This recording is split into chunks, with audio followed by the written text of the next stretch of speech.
welcome to the Keelhauled podcast. I'm your host, CaptainLogun, and we've got a lot of Sea of Thieves news to cover today, so tie yourselves to the mast and hold fast. Ahoy there, pirates. I hope you had yourselves a good week and a good weekend. I know I did. This week, we are going to be doing our December Gold Hoarder episode a little bit early because it is the holidays, and a lot of folks are going to be super busy in the coming weeks. So I sit down with the Gold Hoarders that are able to take some time out of their day early to talk about all the stuff that's going on with Sea of Thieves. All that and more in this week's episode of Keelhauled Podcast. But before I get into that conversation with the patrons that came by this week to talk about Sea of Thieves, I have to let you know about all the other patrons. They're the ones that went over to patreon.com/Keelhauled Podcast to support the content that you're listening to right now. They get the perks of being able to listen to the ad-free version. They're also invited at the highest tier to come on the podcast to be able to talk about what they're feeling like with Sea of Thieves. Each episode at the end of the month is something that we do for them to give everyone a chance to kind of share their thoughts and feelings on what's been going on. So those that did show up, we'll introduce them, but everyone else, I wanted to give a rundown on the names for this episode. So thank you to People's Republic, L Cute, Balls, Bam Bam Bagel, Captain Hasco, Captain Hayes, Chateau Neuf, Zombie Killer, Cloud, Cosmic Johnson, Static Mirror, Davram TV, El Jefe Esteban, Fergatron, Jabaro 5, Carl Embo, Kazia the Rogue, Lumpy SRQ, Dub Goose, Evil Morpheus, Xbox Mike 29, Murphy Lives, Mutinous Max, Raja the Brave, Regis Stella, Replicated Flame, Rustbell Kid, Norwegian, Skamelt 666, Sudesh, Captain Dasm, That Kilted Guy, TN Professor, Real Big Tuna, Big Bad Pad, Mina Fairy, Super Pack, Music Me, The Lore Chronologist, Deadeye Dre, Heger Owl, Jeff H, Ghost Boy 20, Evil Martha, Peter Miller, Rooski Doo, Skinny Matt, Thor Von Blitz, Windsor Chris, and Zam Wow. Thank you all so much for your support, especially during this time of the year. And remember, please take care of yourself before you take care of me or anyone else. Always make sure that you're being healthy, that you're keeping your finances, especially during this time when everyone usually goes on a spending spree with all the deals that are going on. Please take care of yourself first, and thank you.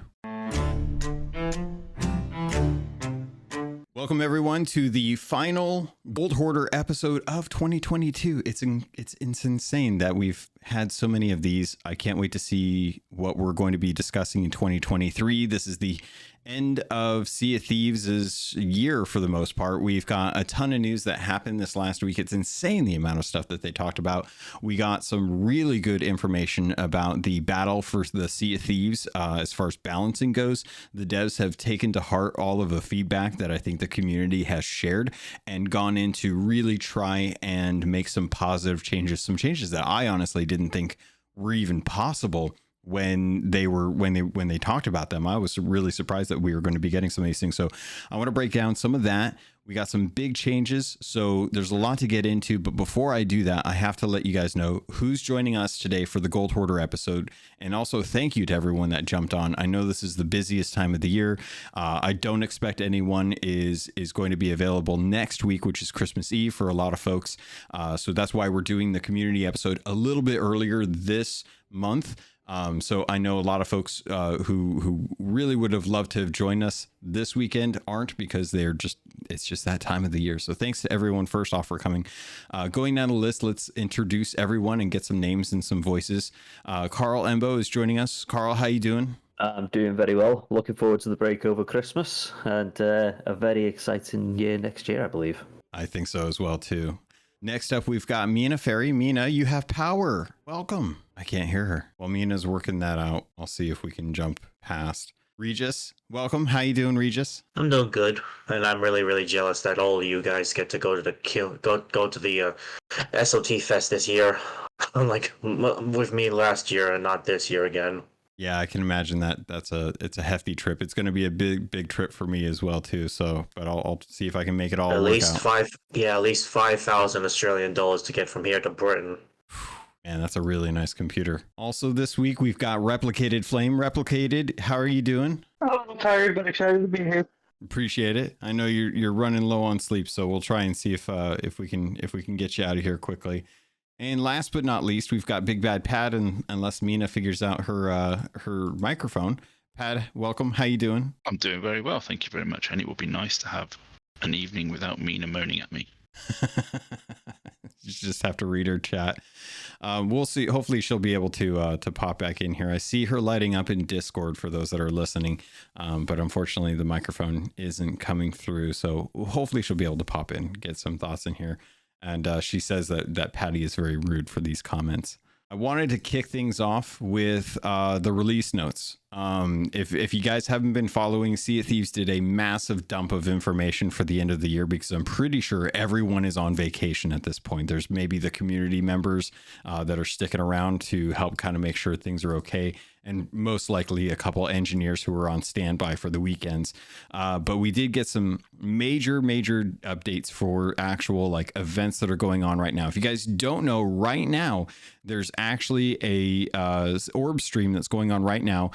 December 16th, they kicked off the Grand Festival of Giving, which was the switch on where at that moment, live during the actual stream, they actually had all of the in-game decorations go live, which was really cool to see. If you happen to be in game, if you happen to be at an outpost, when they said it was going live, you could actually watch all of the decorations appear.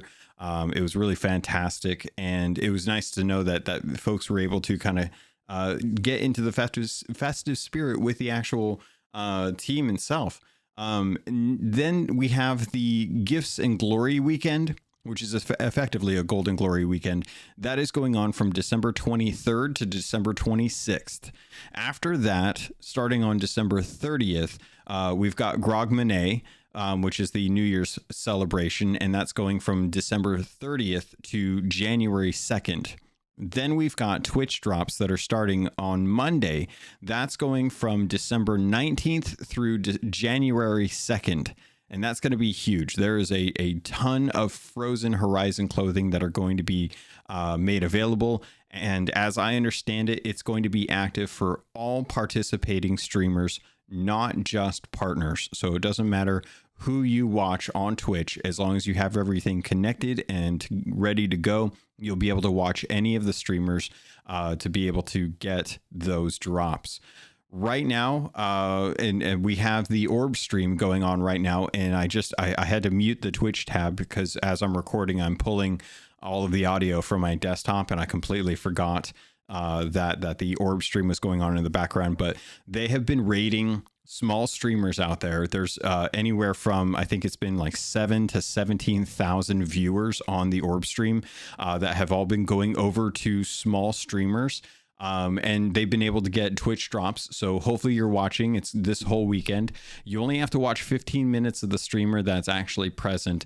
And all of the drops that have been going have all been stuff that is older content. So things like the Mutinous ship set, the Twilight Hunter ship set, the Gilded Phoenix equipment, the what am I missing? The Spartan stuff for the Halo set.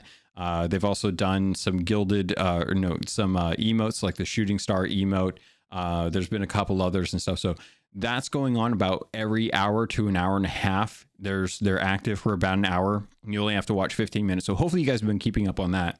I have tried. I think I missed a couple because I ended up passing out last night. But I've gotten a majority of the drops, even though I've already had them.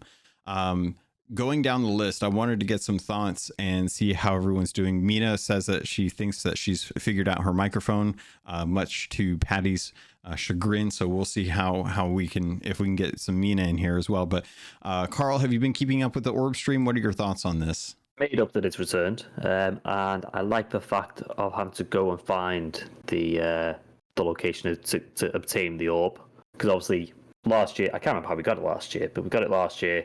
This year's a slightly different variation on it. We're getting hints from the stream to say where it's at, so that's been quite good. I've enjoyed doing that, and obviously they're doing little snippets as well, because recently in the last hour or two, we've actually got a Ghostly Briggsy join as well. So We'll dive into Getting that for sure. intrigued. I wanna see if everyone's been getting some drops and stuff as well too. Mina, have you been able to get your drops going? Yeah, I've managed to get stuff going. And we did get your voice, so yay! Welcome, Mina. How you doing? I'm doing good, thank you. Much better than I was. Yeah, it's been a heck of a week for you. You've had to deal with some serious power issues with winter rolling in and destroying power lines and stuff. So I'm glad that you're back with power and keeping warm, hopefully. Yep, definitely warmer. Good. And replicated. Welcome. How you been? You gotten a chance to jump in, get any of these Twitch drops? Anything that you've missed that you're glad that you've been able to get? Honestly, yeah, I've gotten a couple. I'm trying to get the Gilded Phoenix set, and it's absolutely abysmal. Yeah, it's been tough because there's no way to know like what you're going to be getting going in, so you just kind of have to hang out and hopefully get pulled into the stream. If anyone's been doing this, if they ever do it again, I would say that it's going to be one of those situations where you'll probably want to have one tab open, wait till the streamer gets announced, and then the raid happens, and then as soon as that happens, pop open another tab. I was thinking Destiny.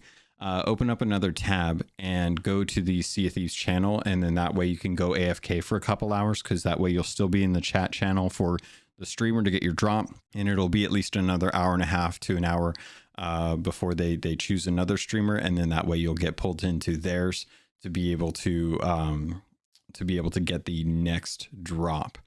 Pad, has there been anything that you've needed out of these drops, or have you been keeping up with it? I haven't needed anything. I think the only drop that I've managed to get that I didn't already have was the Mutinous Fist capstan.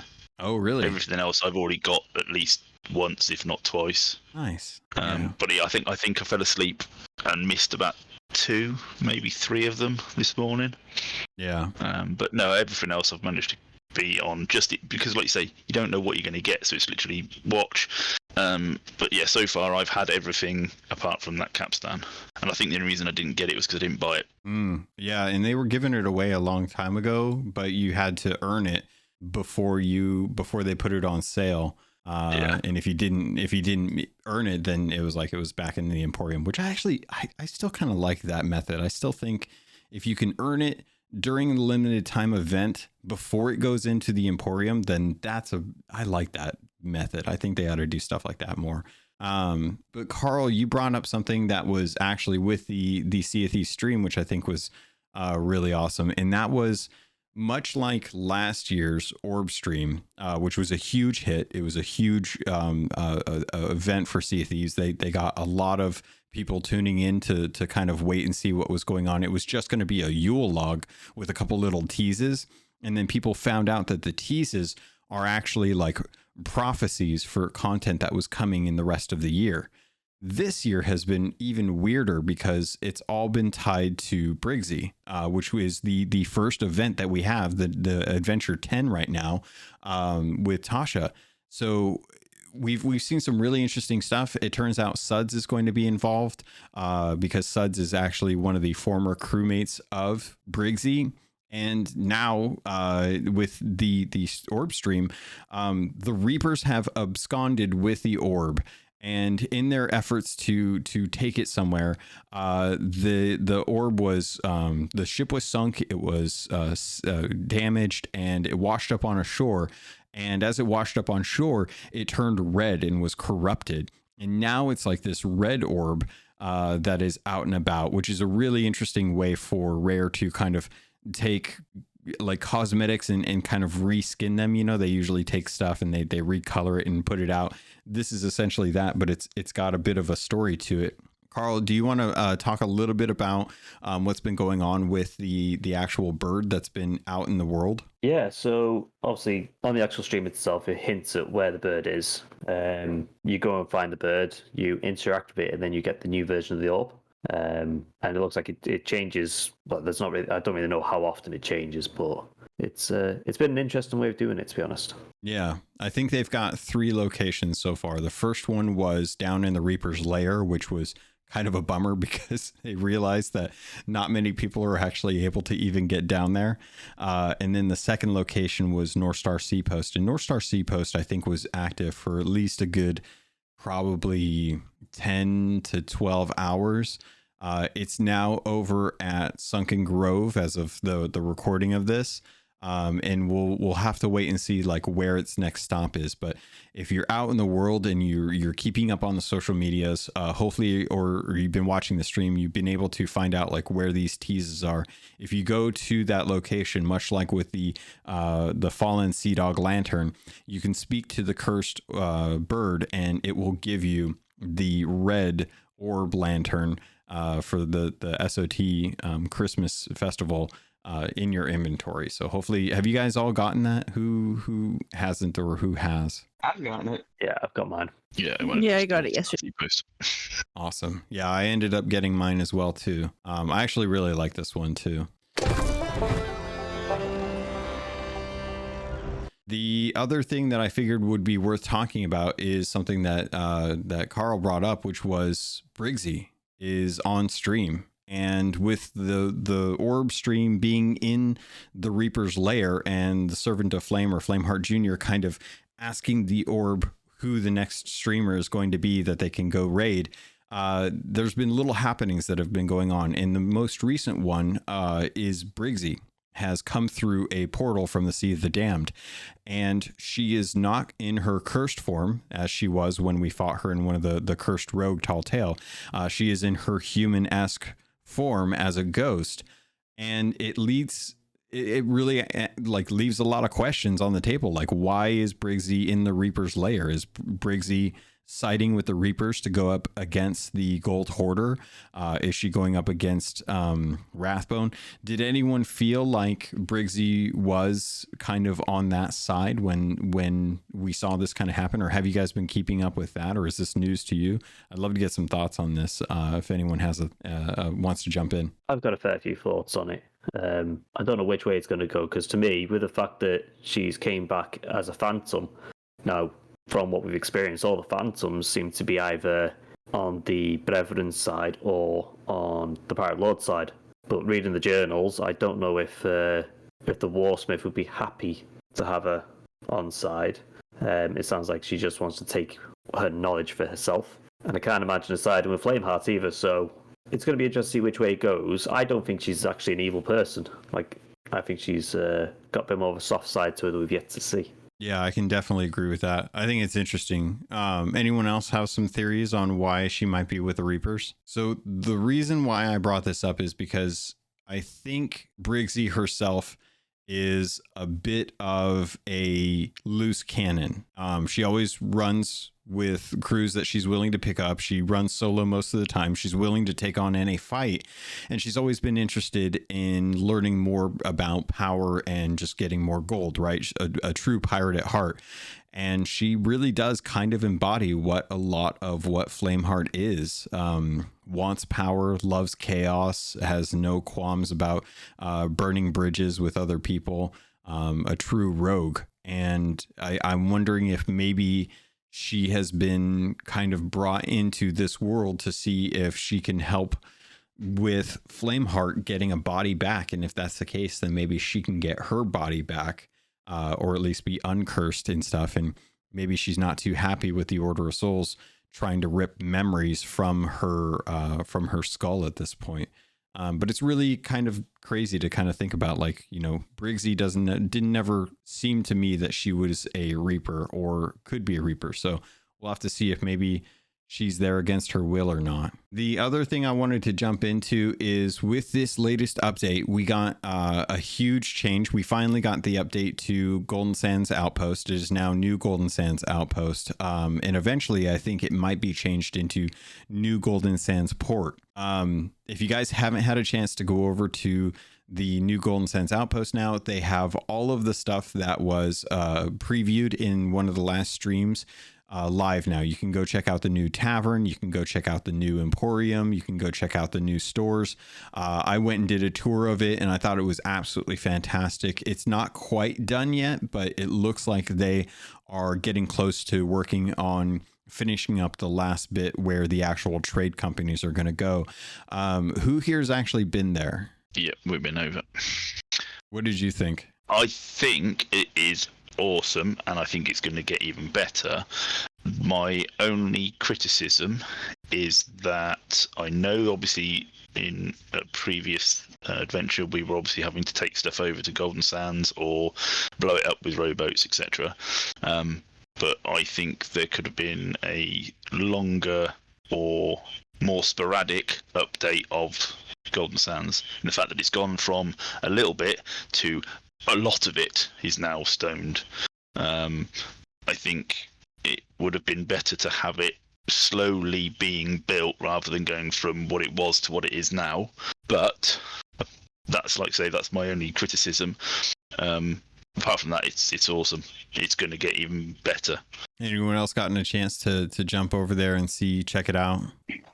I've been over there. What'd you think of it? I think it's really good. I'm excited to see what happens to it because I've actually chatted with a bunch of people. I had wanted something like a Sea of Thieves version of Port Royal in the game for a while, so seeing it come to fruition is really nice. But honestly, it's one of the smallest features there that they added. But it stands out to me. There's finally a 3-burner stove at an outpost, and that's freaking amazing. Yeah, I really love that. It was I noticed that was something that they had added into the actual tavern. You can actually go cook a bunch of meat at the same time now, which is I feel like that's fair because I think they ripped out a couple of the actual campsites that were on that island. It was a lot of time kind of going from place to place to be able to cook them at the same time. Did anyone get a chance to check out where the new Pirate Legend staircase is in there? No, actually, that's something I didn't do. It took me about 10 minutes to find it. But I got there. Yeah. Took time. Yeah. It's really nice going down, though. Really nice. Yeah. The whole, they've done if you haven't seen it yet, they've done like a whole basement level for that area. So like you go down a staircase and it leads you to like a couple of doors that don't lead anywhere yet. And then it goes even further down, and then it goes even deeper down. Like it's insane. Like it's a whole kind of tunnel system down in there now. It's awesome. Pad, you were talking about the skeleton? Yeah. I can't remember where it's part of the. I think it's the Umbra books you have to find, or things you have to find around the world. And there is when there was an old wooden water tower, there was a skeleton at the bottom of it with a list. Yeah. And they've obviously rebuilt the water tower in stone, and the skeleton is still sat at the bottom of it. Yeah, I love that they left the Easter eggs. And Doug's resume is still up in the tavern now. They moved it as well. I'm still gutted that there is still a broken staircase in the tavern, though. Yeah, did anyone else notice that? I was so ecstatic that they had a second story, and I started going up into the different stories, and you get to the roof. And they left the broken staircase to the roof in there. As soon as I seen it, I took straight to Twitter with that. It's like you put all the effort down towards the Pirate Legend hideout. You've got the bedroom, you've got the kitchen, the stove and stuff like that. But you can't fix the stairs. Yeah. Of all the things, the stairs are still there, tucked away, still with that lure, like what's up there. And if you look on the outside, there's cannons coming out of that building as well, and where the stairs lead to. There's lights that come on as well too. Like there's only on some of the windows. Yeah, it's so ridiculous that it's such a tease. And there's I don't know if you guys had walked around the actual tavern, but there's a cellar door on the outside of the tavern that you can't open up either. And it's like, well, what does that lead to? Yeah, I was actually looking at that today. Going back into the Pirate Legend thing, it might actually just lead to one of the doors down there, though. Yeah, I would love to know, like, if they've got something planned for all that.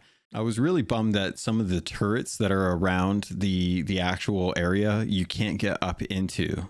I was kind of hoping that those were going to be stuff where you had like lanterns that you could go up and light, or cannons that you could man. Like I was really kind of hoping that some of that stuff you'd be able to explore. But did anyone notice that there are 2 places you can dock rowboats?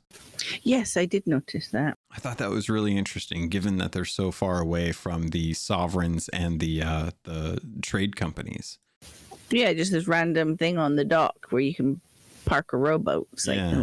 okay. Yeah, it doesn't make much sense. It does add to the aesthetic appeal of it, though. I love like the little water that's kind of next to where you can dock it, kind of showing that, you know, people are wet and they're getting onto the stone, and the stone is keeping some of that water there. See, I didn't notice that. Is it quite far away from the main middle part of it? Is it, or? So there's one that is next to the far east island, where the big turrets are, and there's like I'm trying to think of what it's called, but it's like a little circle area that has like is it a signpost? I think it's a signpost that's kind of has some nice stonework around it. And there's one there, and then there's one that is just to the north side of where the actual tavern is. And I got to, you know, walking around there, and I noticed that these are little docking places, and they've got some nice little things around there, but everything is like so far away from where the Sovereign's tent and the trade companies are. I'm really kind of curious, what do you guys think is going to happen to the Castaway? I was thinking about this, and I'm not too sure. It's in that area which is not really developed yet. Mm-hmm. So I wonder if they're going to have some sort of. I think it's in the Pirates, one of the Pirates' Life Tall Tales, where you could walk up towards this fort. I wonder if they're going to have that on the front end of it. And that's where they'll stay. So there'll be a bit of a sand area where the current traders are, Mm-hmm. but then the big wall, because you can see the wall is being built around at the moment. Yeah. But it does seem to come inwards rather than all the way out to the end. So that would be my guess. Anyone else have some speculation before I give my thoughts? No, hit us with your thoughts. So you guys remember in, I think it's Tall Tale 3, specifically what Carl was talking about with, they have the Spanish fort there. But before you get to the Spanish fort, you're kind of sailing through this murky swamp area. And it's actually Teodoma's house up on stilts. And I wonder if maybe they were to take what the current Emporium's kind of structure is, like the old hut that they have.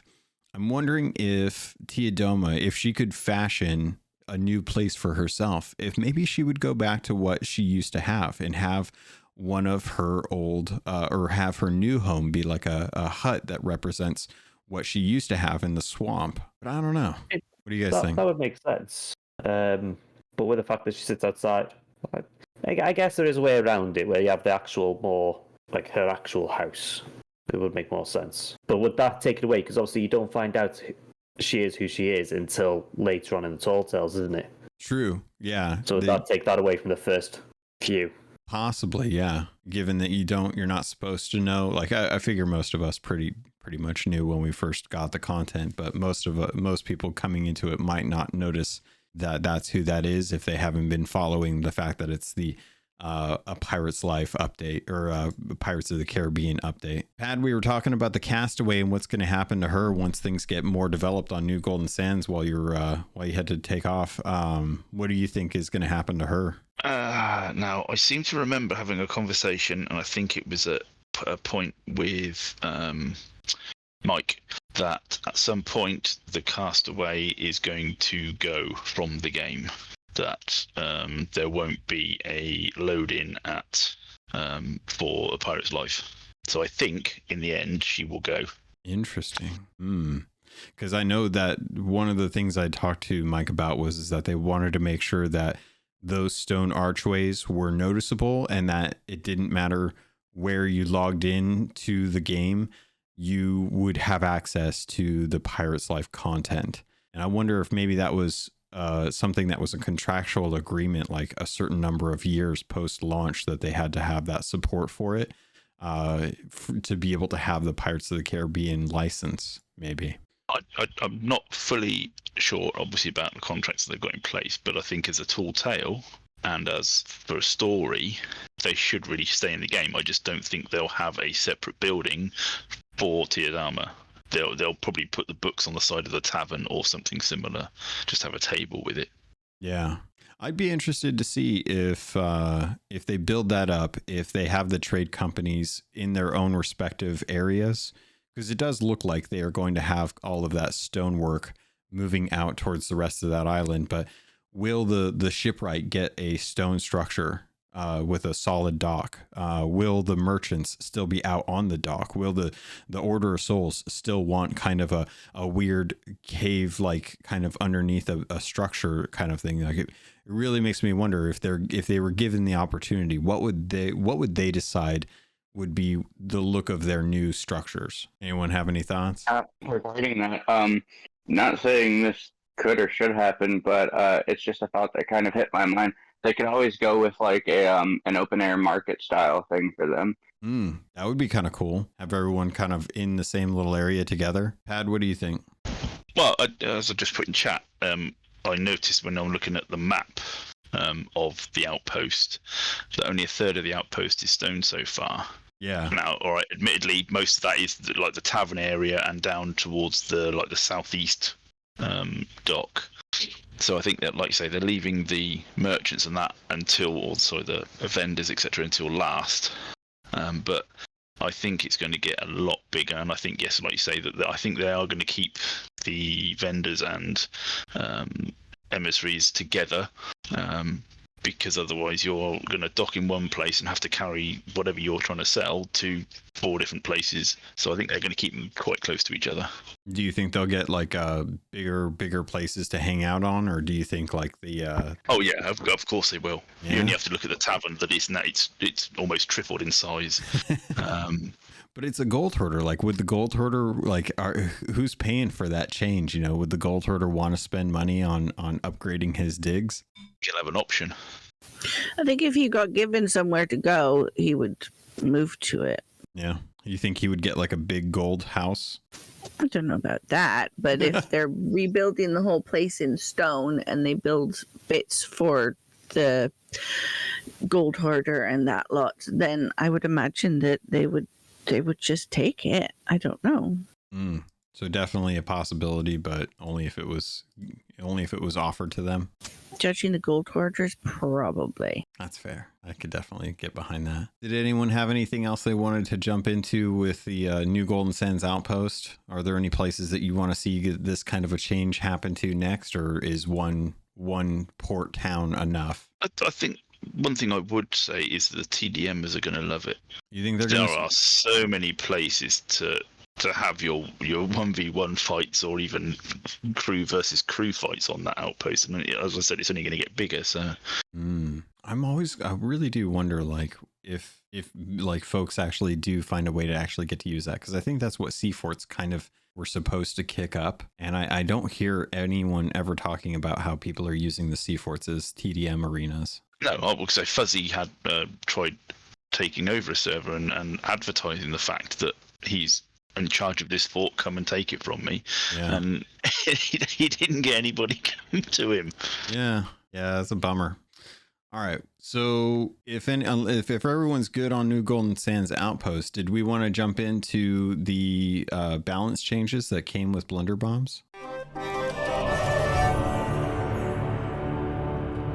Ahoy there, pirates. This is the ad for this episode, and I did want to let you know, if you wanted to avoid these and just get a regular filler, you can head over to the Patreon. There's a special feed just for patrons that get the ad-free version. If you want to keep listening, though, I can't say I blame you, because this week I want to let you know about Loot Crate and getting 15% off of most crates and crate subscriptions when you use the link and code RobotsRadio in the show notes. Also, you can head over to audiobooks.com, get your first 3 audiobooks for free, and that can include any 2 VIP books, or use the affiliate link for Green Man Gaming. If you're a PC gamer or you'd like to save money on games, it's one of the benefits of being a PC gamer.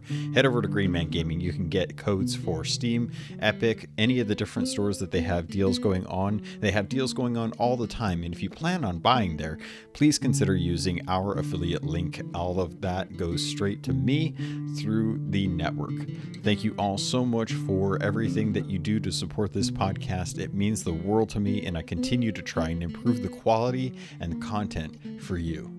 With that, pirates, let's get back to the show.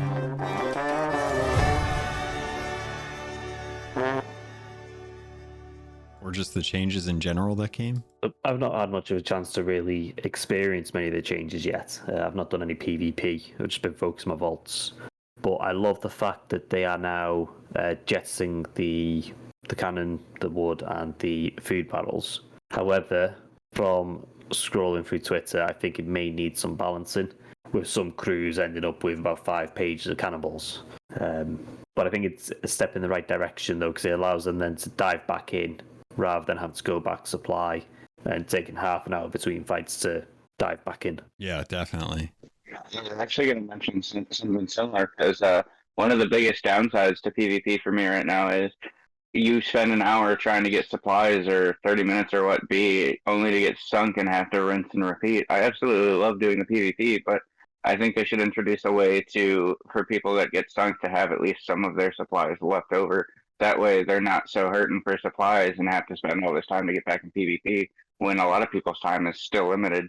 And Replicated, what size ship are you typically sailing on when you're doing your PvP? It depends on the day of the week and the time of day.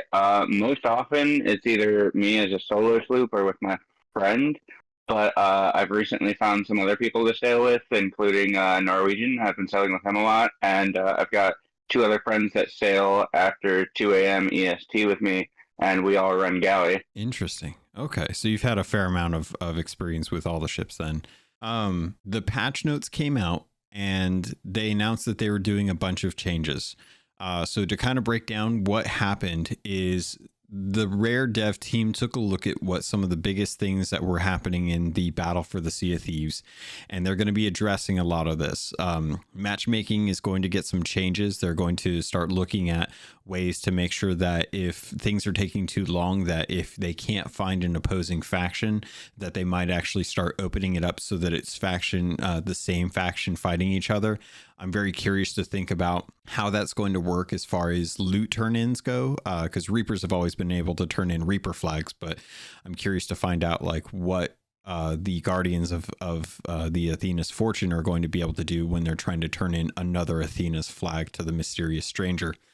To talk about blunder bombs and jettisoning ship supplies and starting ship supplies, there have been some major changes that came with this update. Right off the bat, every ship that gets into a server is now going to start off with more cannonballs, with more wood planks, with more food. So now you're going to have 16 coconuts for the plus the existing bananas on your ship. Sloops are going to get 80 cannonballs to start and 35 planks to start. Galleons and brigs are going to start off with 90 cannonballs and 40 planks to start. This is a welcome change, in my opinion. I think this is probably one of the best things they could have done to get people out the door, to be able to go do something faster. That's why I wanted them to be able to offer the gold sinks for being able to buy supplies. I think this is a real positive change. I don't see any faults in this unless you guys do. I don't necessarily see a fault in it, but I was actually just playing yesterday and didn't even notice the increase in cannonballs. I believe it was like 40 before compared to 80. Yeah, it's double, but it's still not a whole lot, to be honest. Because when we go into battle, we like to take at least 200 plus, because if it's a war of attrition, it's going to be a while. I'd rather not run out of cannonballs mid-fight. Yeah. Yeah, it definitely helps, at least from my perspective, when you think about if you go to loot around on an outpost, and we'll kind of say like an outpost has a full stock of barrels, you're still going to run into that situation where by the time you actually raise anchor and set sail, you've probably got closer to 200 now, if everything is still in stock, but you're definitely not going to be as stocked as maybe most people would probably want to be. I'm trying to think if there was something else about that I wanted to talk about, but I think overall, I think it's a positive change. I would have liked to have had the existing banana stock that we have those actually converted into coconuts. Because I really don't think bananas just do enough healing nowadays. They really don't. Oh, definitely agreed. But look, I'm not saying it's a bad change either, but it's just something I didn't really notice in the grand scheme of things, honestly.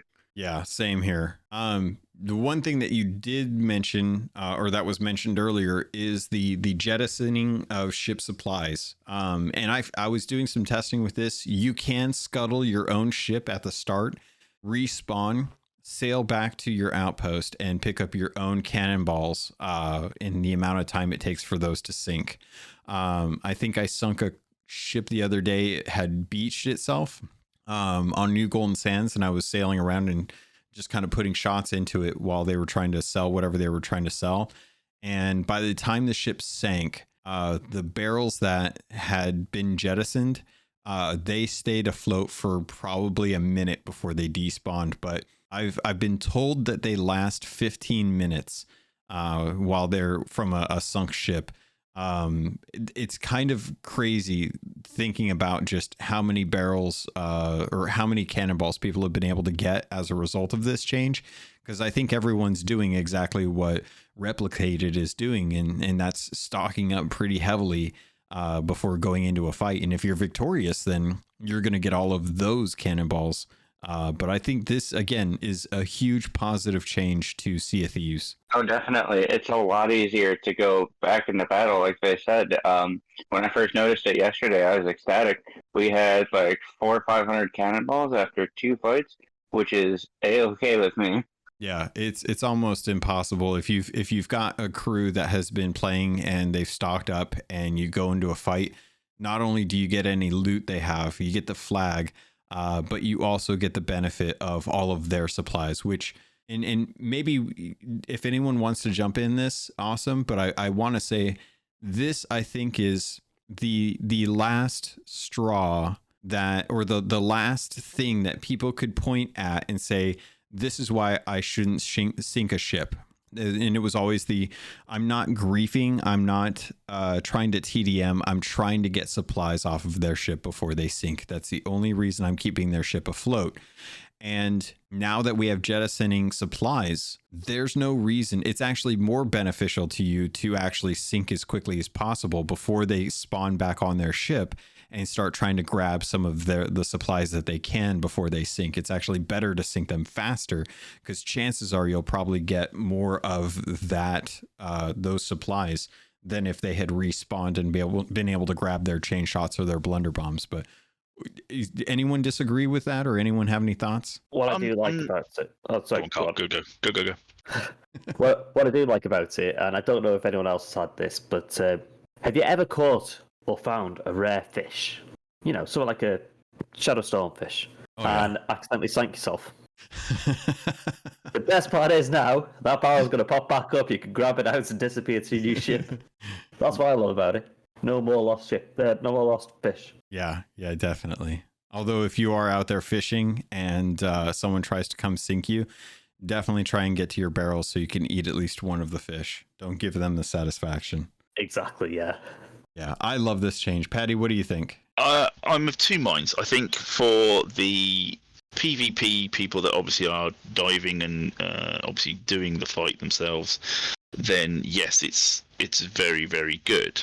For those people who like to do the adventure, I'm just trying to get it straight in my head. If I'm at a FOF and I get someone come over and attack me, or I've got loads of loot on my ship and I get sunk, previous to this, I would either have to literally spawn at the outpost and bomb back over to wherever I got sunk or to the FOF, etc., or take my time and run around the island to restock or overstock what I had on my ship. Okay. And the guys that had sunk me would literally only have the resources they had to defend if we managed to get back to them. Now they're going to have whatever I had on my ship, and I've still got to possibly stock up with whatever I need extra to take them on. So if I've sunk with 200 cannonballs, I know that they're going to have 200 plus whatever they started with. I'm starting with 80 or 90 plus whatever I can glean from that outpost. You're not wrong. And I think that you actually brought up the solution to that in chat when we were talking about how to stock up better before you go out to sail, even with the 80 to 90 cannonball crates. And it really does determine how much do you want that FOF? How much is the FOOF going to be worth it to you if you decide that you want to go and purchase another cannonball crate, buy the captain ship resources if you have access to them, loot the island, maybe sail around somewhere, give them time to work on the fort. Because, unless they come in at the very end of the fort, chances are you'll have a few waves of skeletons to be able to get back to them plus get some supplies going. And worst case scenario, you get there as they're finishing it up, and they either run with the key or they open it up and you get to try and attack them while they're loading up, right? Yeah. Like I say, I'm still trying to get it straight in my head, but definitely for those who are doing the fight for the Sea of Thieves, it's awesome, because obviously, like you say, it means I can get straight back into the fight rather than having to either log out, log back in, so that I'm starting from scratch with a new ship that I don't have to pay to get repaired, etc., or I respawn at the island and have to hope that nobody else has been there before and cleaned it out. Yeah, definitely. But for adventure, I'm still not sure that it's great. I'm very curious to think or to see like what people think of this, or what kind of stories they've run into, because I don't disagree, but I also see that if you're the victor, you should have a good one up on the person that you sank. Like the person sinking, the onus is on them to prove that they can still win the fight when they come back, and if they can't, then they weren't going to get that loot regardless. But I do see where them being able to get everything that you have is a boon, but it always kind of comes back to the idea of denying supplies, and why a lot of people used to keep their supplies in their barrels, because they knew that if their ship sank, they were denying the other crew those supplies. They weren't going to get them in the actual barrels. And Pad, you use crates all the time, so does this really factor into how you're going to be organizing supplies nowadays? Nope. You're still going I still prefer them to all be on top deck so I can get to them. What I will probably do is if I can get more crates, is spread them out across more crates, because obviously if somebody gets on my ship and they nick that one crate, I'm screwed. Yeah. But that's me trying to keep people off my ship, and I think we had this conversation last Gold Hoarder recording. Yeah, which was just a couple of weeks ago. And it's a tough one, because I do agree that it's going to be almost impossible to always be able to keep people off your ship. And it's definitely a good idea to kind of not, like the saying goes, don't keep all your eggs in one basket, right? Yeah, that's right. So did anyone have any other thoughts as far as the jettisoning, or did you want to jump into the conversation about blunderbomb changes? I think we're good on that. I think we just need to go to blunderbombs, because that is such a big change. Yeah, so this is something that I'm still waiting to get have a verdict on. I think this is a win, but I'm very curious to see what the community says after this. So if you guys going through the patch notes, they've said that blunderbombs have had a reduce in availability. So blunderbombs are now discovered slightly less frequently in island barrels, and fewer are collected at once. Captains restocking at the shipwright will find the throwable supplies now contain fewer throwables and has been reduced in price accordingly, which is a nice change. And the number of throwables found during the Captains of the Damned Tall Tale have now been significantly reduced, which did any of you all know about this? I didn't hear that the Captains of the Damned Tall Tale was being farmed for blunderbombs. Completely came out of the blue to me. That I didn't realize that was a thing. I knew about the food. You know, you go there, you find loads of food, but never blunderbombs. Was it blunderbombs? I thought it was for the cursed cannonballs. It's could be for the throwables too. It just says throwables as far as the Captains of the Damned. It says crates found during the Dark Brethren Tall Tale now contain fewer blunderbombs as well. And the Dark Brethren's actually a really good one to do, since you don't even have to go through a portal for that. You just have to throw down the daggers, sail up to the Siren's Shrine, or fort, whatever they call it, and go grab them and then head out, and you're good. You don't have to jump through the portals like you do with the Captains of the Damned. Or no, I guess that is the Captains of the Damned, isn't it? I'm starting to mix up my tall tales. Can't remember. But regardless. Yeah, Captains of the Damned is Tall Tale 4. Okay, so yeah, that is the Dark Brethren one. Yeah. Right. So yeah, they've been going in to try and get a bunch of blunderbombs from that. And that's been one of the pain points of the Battle of the Sea of Thieves PvP stuff is that blunderbombs are just too good, and they needed to be adjusted. The thing that I thought was interesting is that in the video, George Orton was talking about how they now have the analytics to be able to show just how dangerous and how powerful blunderbombs are, which I thought was really funny because it never took into account like the data from the arena, because in the arena you only ever had a small number of blunderbombs and chain shots that were available to you. So it makes sense that they didn't have quite as much analytics behind it when you just had the whole of Sea of Thieves available to you to go get as many supplies as you want. But I'm glad that they did this. I think this is another win. I think this is another positive change for the game, and that it's going to help. It'll make things a little worse for those that love to do PvE, but at the same time, you already have so many tools available to you for PvE content that it's less of a pain for them than it is how much of a pain it was for people who love the PvP aspect of it to be just chaining blunderbombs at other people, and just how many they had available to them. It's not just the amount of blunderbombs, it's also obviously the area. That I know that if you're on a sloop and you got hit with a blunderbomb, it doesn't matter where you're stood on that sloop, you're going to get damage or knocked off. You're right. And that was something else they addressed too. So one of the other changes that came to the blunderbombs is the area of effect it does to players. George had talked about how originally when you fire a cannonball from a cannon, or a blunderbomb from a cannon, it has a blast radius of 10 meters with a higher like knockback up into the air. If you were just to throw one, it was only 5 meters. So now they've taken the blast radius of the ones fired from cannons and reduced that down from 10 to 5 so that it's in line with the throwable. So, and they've also reduced the amount of knock-up that it does when fired from a cannon on pirates on ships. So the goal here, I think, was it was going to be a lot harder for people to get blunderbombed off of a sloop when they're getting attacked in PvP, and that it's more likely that it'll do damage. It won't do a whole lot of damage, but it won't just completely knock an entire crew off the top deck with just 1 or 2 blunderbombs, which was a huge. It pretty much sealed the fate for most sloop crews. I'm trying to think if there was something else about that. Anyone have any thoughts on that, as far as like if that's a positive or negative? Like, were you happy to see this?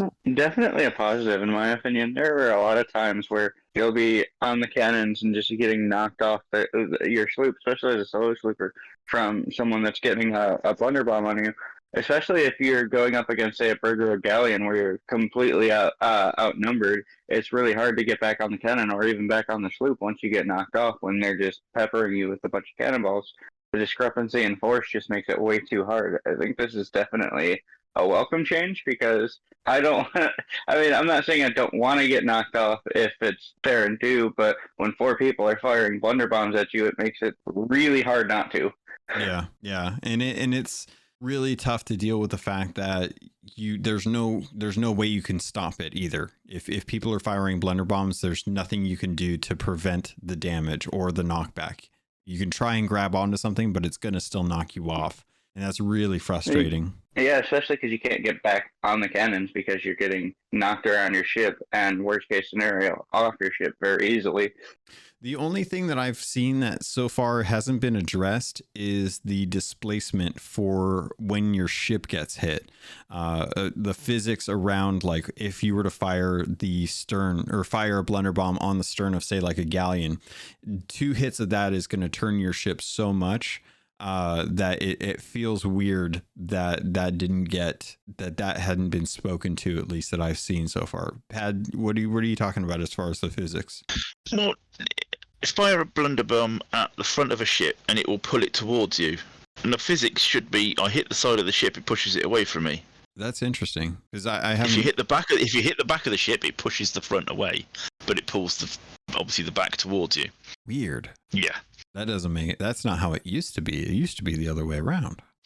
Admittedly, I haven't done a huge amount of PvP I haven't done a lot of sailing this week in general, but if you hit the front of the ship, it pulls it towards you. Oh, that's strange. Hopefully they can check and see if that's working as intended.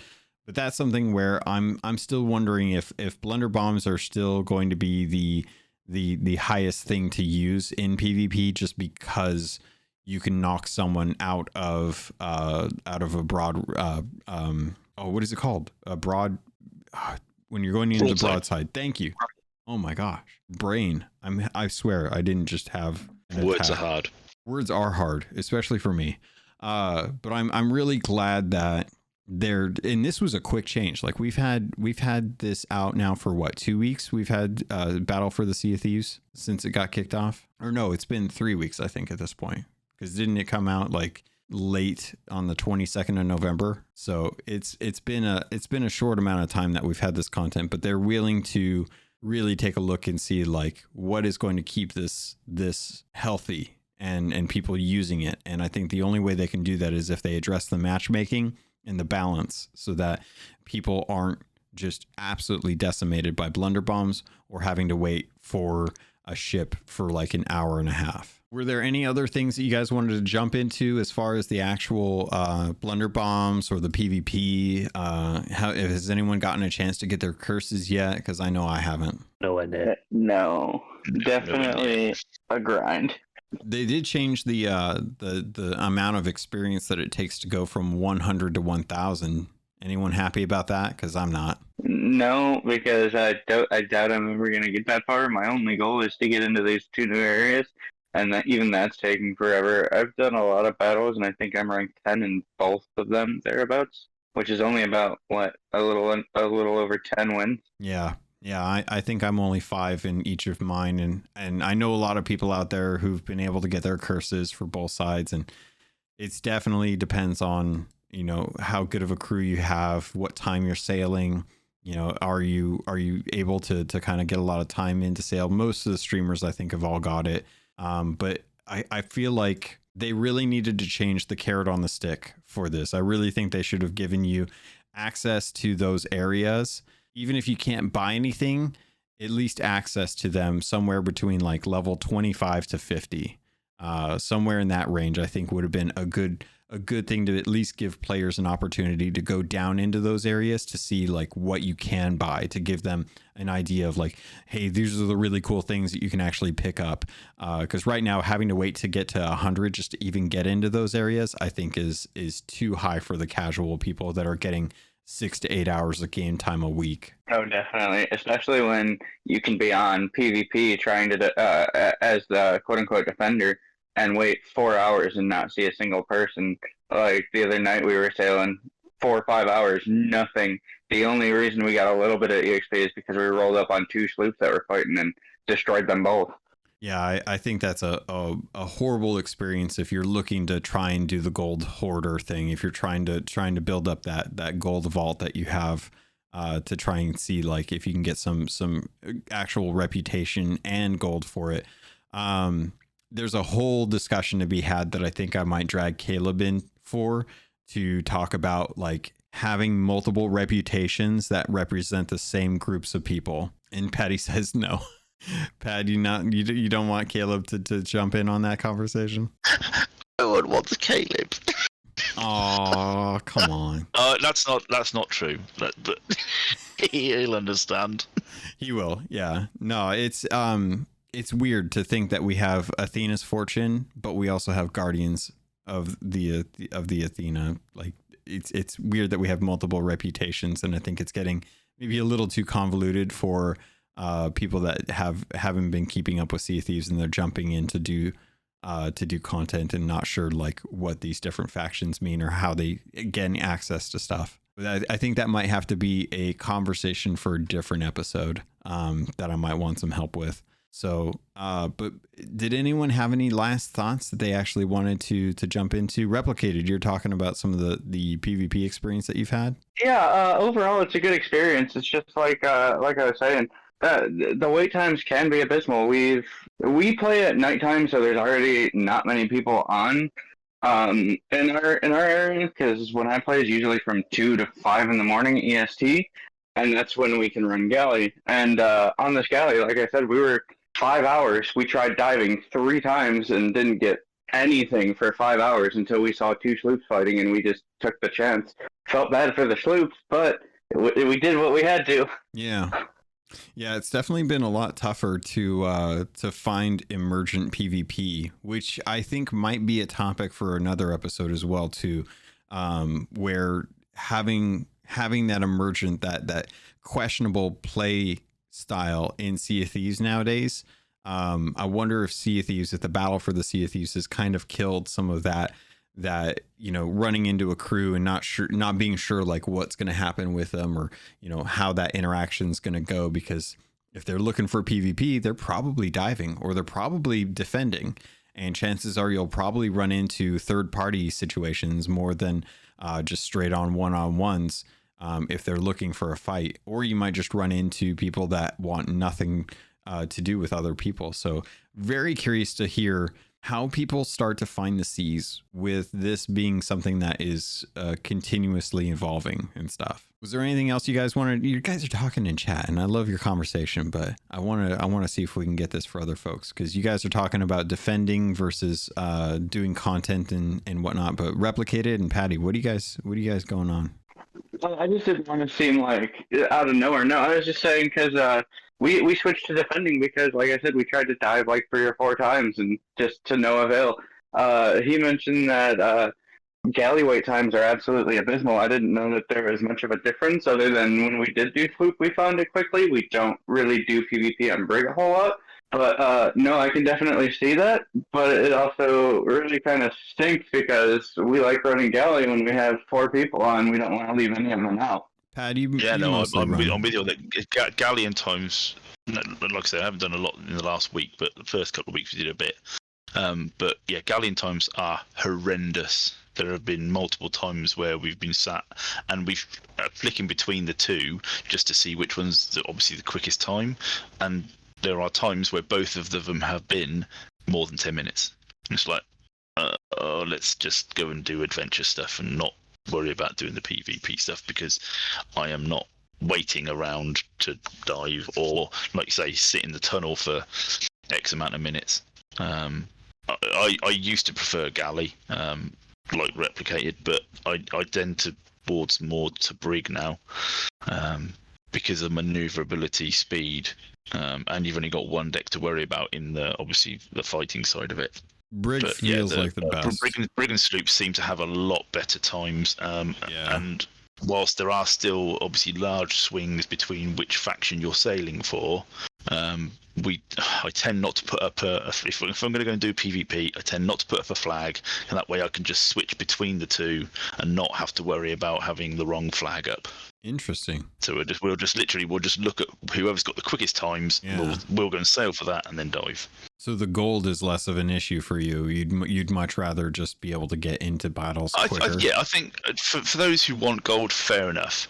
But in terms of, I just want to get my wins in. I want to get to level 100, and the quickest way of doing that is not having to worry about defending and sitting and waiting, as Replicated just said, for hours waiting for somebody to come up on me. And I know obviously Rare have released details through Andy about obviously how their matchmaking system works at the moment and how they're looking at changing that. You've also I know that they're obviously working on it, but yeah, they also I tend just to want to fight, get it over and done with, rather than carrying loot and doing all the other bits and go along with it. I can go and do that in normal adventure. Yeah, and I totally forgot to bring this up too, but they also took care of the ability they also took care of the fact that people who are defending can no longer use the Shores of Gold shroud to bait attackers into a fight where they aren't going to be able to handle the shroud and just sink from being in the Red Sea at that point as well too. So that's a real positive change for me, that people aren't using that as an exploit anymore. I can happily say that I was actually one of those people who reported people doing that. Nice. Yeah, because we actually had somebody who was literally parked so that the circle had one sliver of non-Red Sea in it, and we spawned in that sliver heading straight towards them, and we were quick enough and wily enough to get out of it and just sit in that sliver, and we just outweighted them, and they just decided, no, that's fine, we're gonna take it and leave. Yeah, that's because there's nothing you can really do unless you want to shoot over and try and board them and then get their ship, try and sink their ship by actually boarding it. There's not really a whole lot that you can really do at that point. So I'm glad they fixed that. I think that they still have some work to do with the emergent threats. I think being in the tunnel and getting krakened is a really bad experience for folks that are trying to actually go for a fight. I'm glad that world events like the Megalodon and the Kraken are things that you can't have people spawn on you when you're stuck in those, but it doesn't affect the fleets. You can be in the middle of a fleet and get attacked by someone, which is, I think they need to address that as well too. I think if you're engaged in any kind of world event in the area that event takes place, or if it spawns on you, it should cancel out the ability to be spawned on from a defending perspective. I will disagree with you on that. Really? Why? If you have put the vote in to be part of the fight, it's upon you to be in a prepared state. If you choose to go into that fleet and start the fight while you are trying to defend, that's on you. Doesn't that seem a little unfair if you're just looking to get loot and 3 sloops spawn on you and another crew spawns on you, and now you've got 4 crews to fight against? Nope. As I said, you've put yourself in that position. If you want to defend, that's fine, but don't put yourself in a position where you could be ganged up on by PvE and PvP.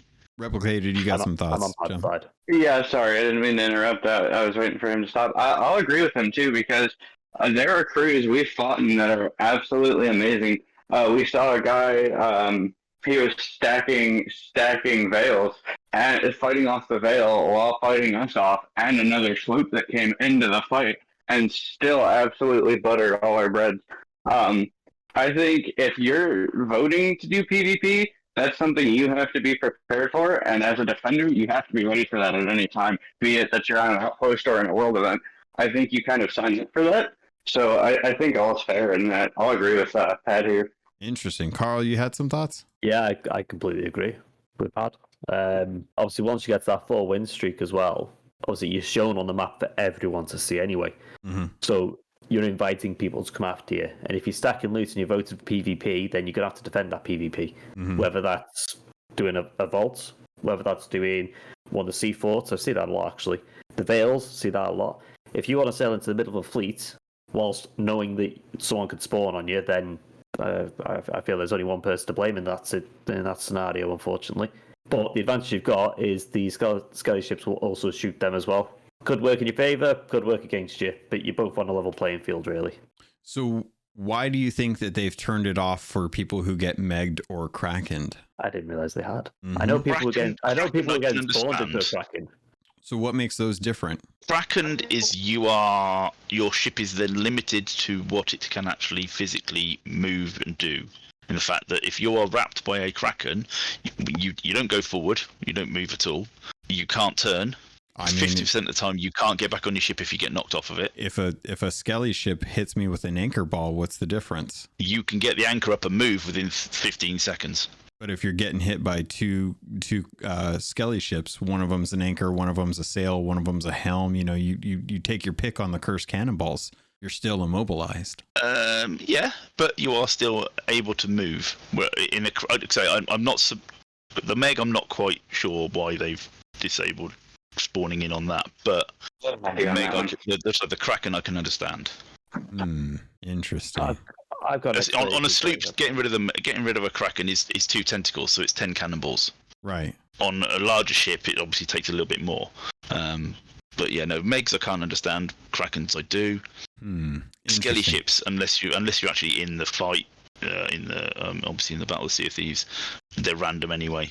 Yeah, Carl, you had a thought though. I want to hear your thoughts. Well, I wonder if the Kraken and Meg have been stopped because of the fact that they just focus on your ship, and if someone was to spawn in on you, usually they'll be outside of that direct circle of attack, perhaps. So you could have someone spawn on you whilst you're being krakened, and they could just sit on the edge of the crack and just pinging shots at you. You could do the same thing in a battle, fleet battle, though. Potentially, but a fleet, you're choosing to do. A kraken, you're not choosing. Same with a Meg, you're not choosing to do the Meg. But you are choosing PvP, so shouldn't you be ready regardless? You should, yes. But if you've got that down, it's an unfair advantage to have something specifically set to you, which you don't have a choice of. So you don't get to decide if a Kraken is going to spawn on you. You're deciding if you're going to go through a fleet. Now, what's happening with skelly ships spawning, like standard skelly ship spawning? As far as I know, you can still get those. You can still get attacked from skelly ship spawns on you as well. You see, I don't understand that if they stop the Kraken and Meg, but if they stop all three of them when you've got the hourglass voted on, then I can understand it. Because it's random spawns, you don't get to choose when that happens. Whereas if you're going into a world event such as the fleet, you are making it. Well, I'd like to say you're making an active decision to go into that. The amount of times I accidentally sail through them, it's one of them. But I feel those events, they're in one area, you should know that they're there, you got to be prepared for it. But if a Kraken spawns on you and then a ship spawns, I feel that's a bit unfair. Interesting. It's good points. Strong points. I have a hard time arguing against it.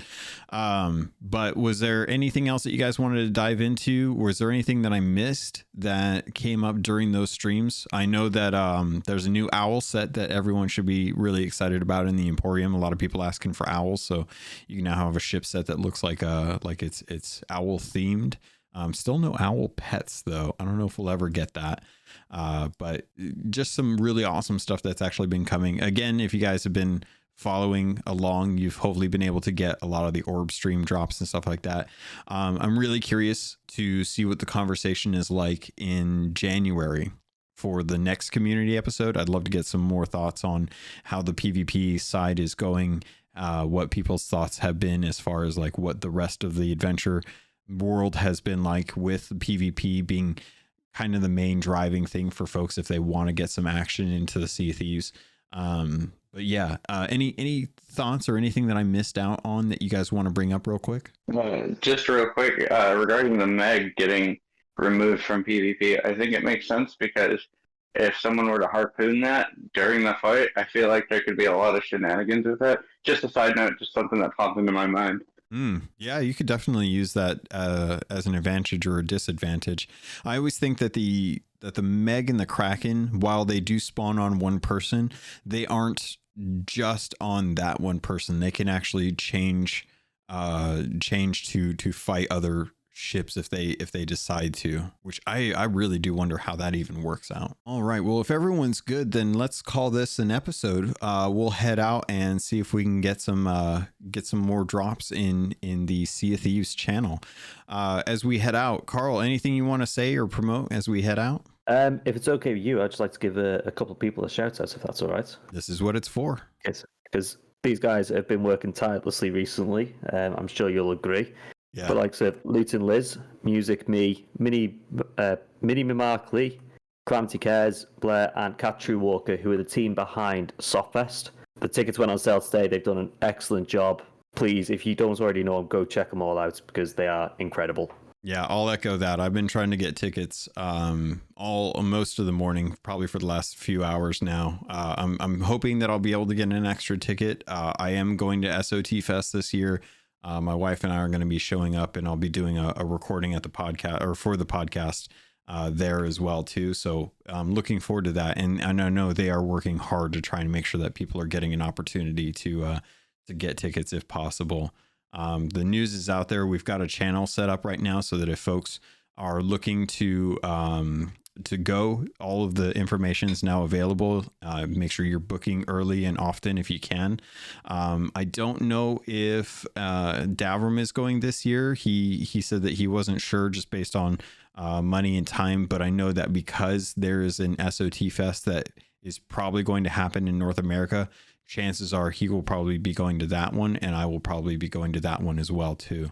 But good call on the shout out for the SOT crew. They've been working hard today. Mina, anything you want to call or shout out as we head out?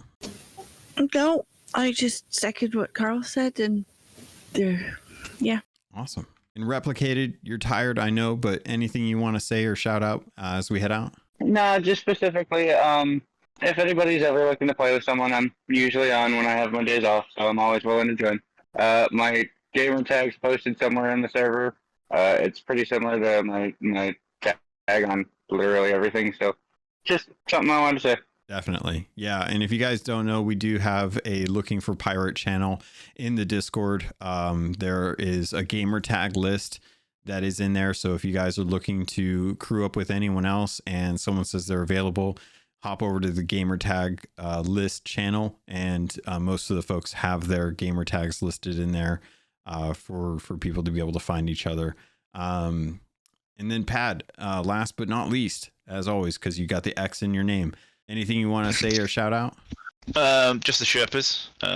The Sherpa chat's been pretty quiet for the last month or so. But if there's anybody out there that needs to do certain things, whether it be commendation hunting or getting fight wins in the PvP areas, just hit the Sherpa Masters up and we'll try and fit you into a slot.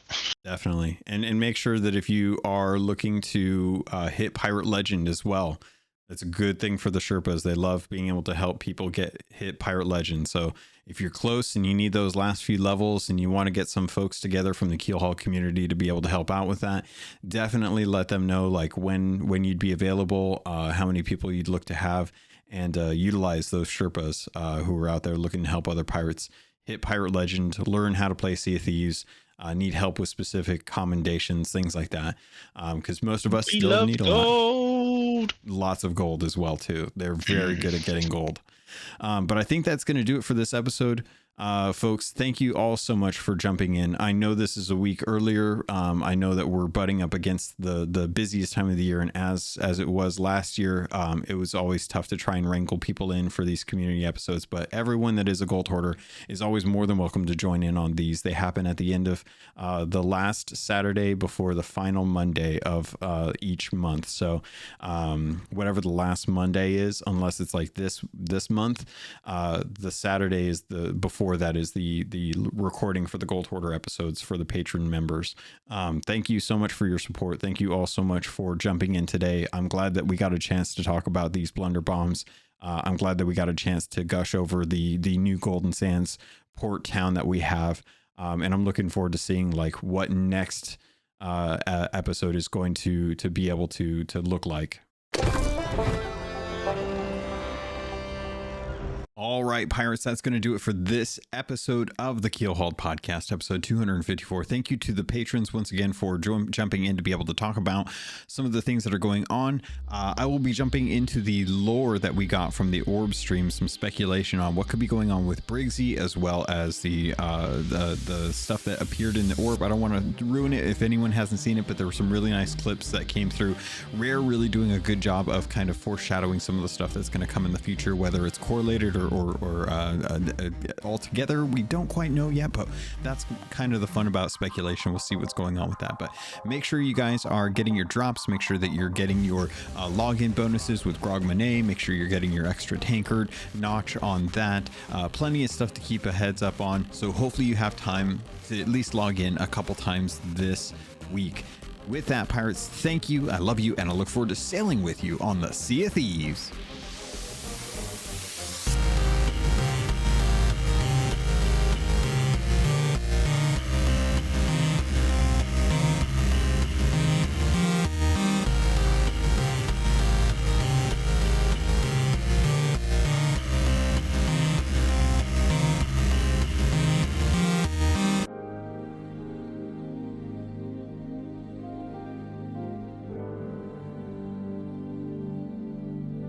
You've been listening to a Robots Radio podcast. Smart shows for interesting people. Check out all the shows at robotsradio.net. Hey, I'm Tom. And I'm Stuart. And we're from the Dungeons & Dragons Lorecast. We talk about all things connected to D&D lore. And we're on the Robots Radio Network. So if you're into Dungeons & Dragons or you're into lore, then come check us out. You can find us on any podcatcher, Apple Podcasts, Spotify, Google Play, wherever you get podcasts. Roll more dice. That's the Dungeons & Dragons Lorecast. Do you love the Mass Effect series? And are you looking to learn even more about Mass Effect? The things that you didn't even know that you didn't know? Well, this is your host, Tom, or Robots, and me and my co-host N7 Legend do a show called the Mass Effect Lorecast. It is available on whatever podcatcher you're listening to this right now. We also do it live on twitch.tv/robotsradio, 10:30 Eastern, 7:30 Pacific on Sunday nights. So go look it up right now. The Mass Effect Lorecast. We'd love to have you join us.